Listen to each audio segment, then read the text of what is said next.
Saturn, my favorite planet.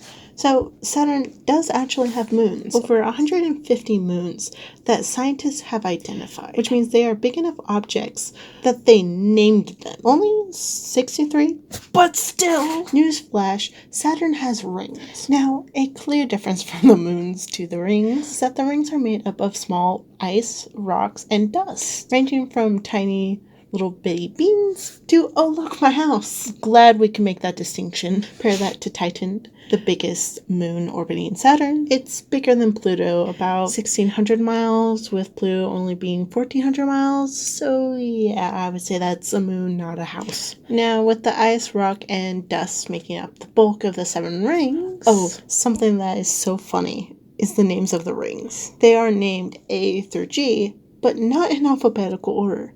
Oh no, that would be too easy. Moving outward from the planet, D, C, B, A, F, G, and E.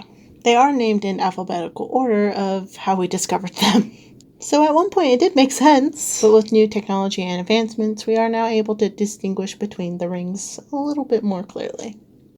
Science have more than one theory. Now, scientists can never say 100%. For example, the pen will drop 100% of the time. Well, scientists can't say that. Well, scientists have to say 99% of the time the pen will drop, mainly thanks to gravity. Needing to leave room for that 1% that something could happen, the unexpected, or the unknown. So the most accepted theories are 1. That a large moon was torn apart. This could happen by the gravitational pull. Saturn versus the moon, well, Saturn won, causing the moon to break into pieces, in turn creating the rings.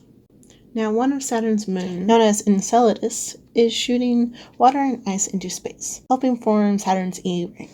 The second theory, a comet or asteroid was destroyed, and again was shattered by Saturn's gravity. Well, the debris stayed in orbit and flattened over time. Now, Saturn likes to consume everything. There's new data showing that the rings are slowly falling into Saturn's atmosphere. I almost said orbit again. That would have been incorrect. Losing Saturn's rings in 100 million years from now. It kind of makes me sad. Thankfully, I will no longer exist. For the third idea is that Saturn's rings are just leftover from when the planet was formed. Now, scientists aren't a big fan of this idea because there is a possibility that the rings are much younger. Now, let me tell you about my theory. Now, what if the answer is all of the above? When it comes to the idea that the leftovers of when it was formed, now, I'm going to go off of a limb and say that the moons were possibly created alongside or shortly after. But as Saturn grew, so did its gravitational pull, making it difficult for the moons to form, causing the rings. And as time went on, Saturn's gravitational pull only got stronger. Therefore, a good chance that multiple comets and asteroids have been destroyed millions of years ago.